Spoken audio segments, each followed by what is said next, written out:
Membahas safari John Hartman di Eropa, kita sudah bersama dengan ex pemain Timnas Indonesia Zainal Arif dan juga analis sepak bola Anton Sanjoyo. Selamat malam Kang Abo dan juga Bung Joy, apa kabar? Selamat malam, kabar baik. Selamat Oke, malam, kabar baik. kabar baik semoga selalu untuk kita semua. Saya ke Kang Abo terlebih dahulu sebagai mantan pemain ya, terutama di tahun 2000 hingga 2007. Bagaimana Anda melihat pelatih yang rela terbang jauh demi menemui para pemainnya? Ya, di sini kita harus melihat keseriusan seorang John Hartman ya. Bagaimana dia datang ke setiap negara dan setiap para pemain yang bermain di kompetisi itu. Hal tersebut memang saya juga baru melihat mungkin waktu zaman saya tidak sedetail ini. Tetapi kalau berbicara masalah membangun tim, tidak harus dengan langsung latihan, tetapi minimal pendekatan secara personal ini yang paling penting. Supaya apa? Ketika nanti mereka berkumpul, mereka sudah tahu plannya seperti apa dari si pelatih tersebut dan tinggal bagaimana menyatukan chemistry itu di lapangan bisa terjaga gitu.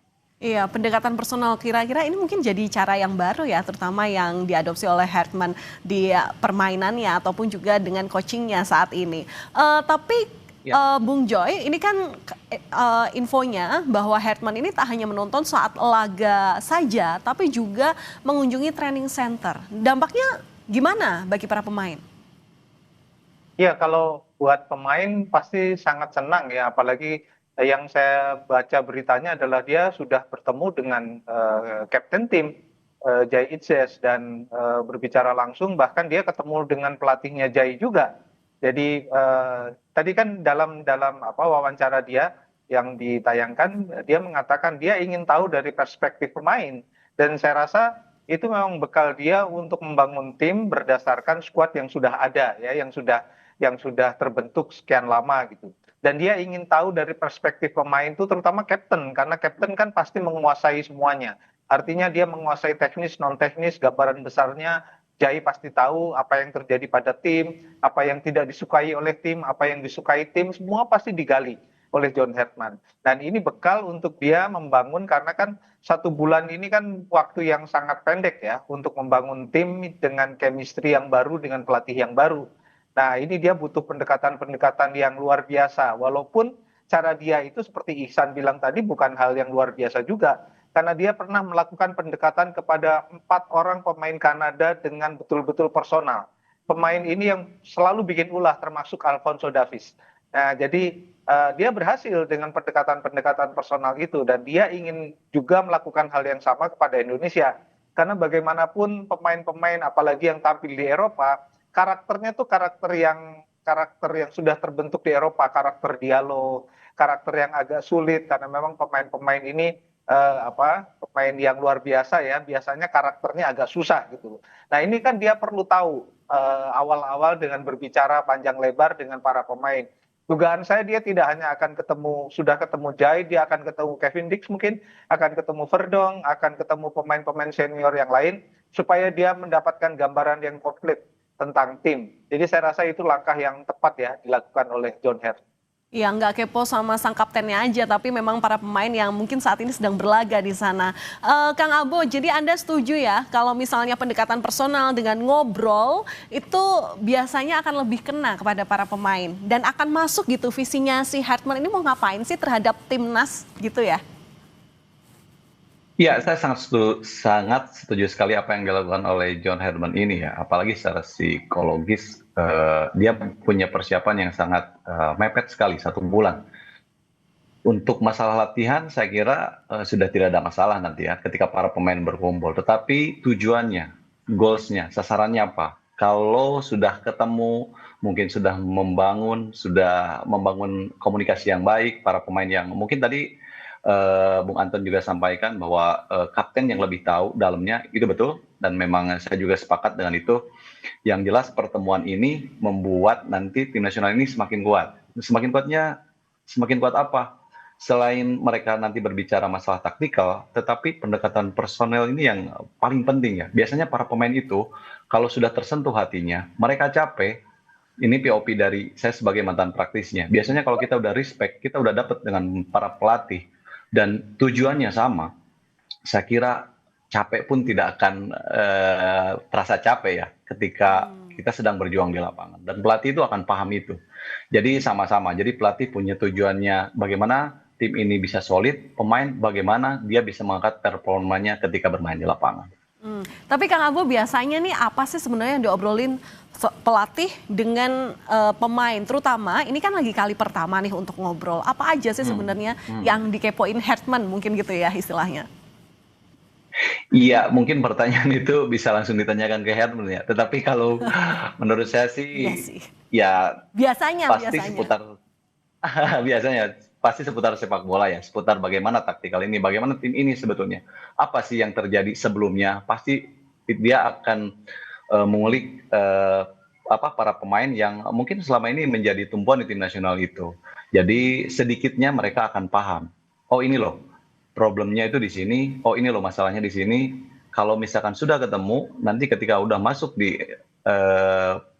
latihan, di latihan pertama, dia akan tahu dan dia akan bisa merasakan bahwa perubahan itu akan terasa gitu. Jadi buat saya sih ini sesuatu hal yang baik, sesuatu hal yang harus kita dukung. Bagaimana membangun tim yang kuat itu tidak hanya bagaimana latihan di lapangan, tetapi bagaimana pendekatan secara personil terhadap para pemain itu tetap dilakukan. Kalau gitu Bung Joy, berarti dengan pendekatan personal ini jadi jaminan dong ya kalau ruang ganti kita nanti akan lebih kondusif? Ya jaminan sih tidak, tapi paling tidak ada potensi positif yang sudah dia bangun kan.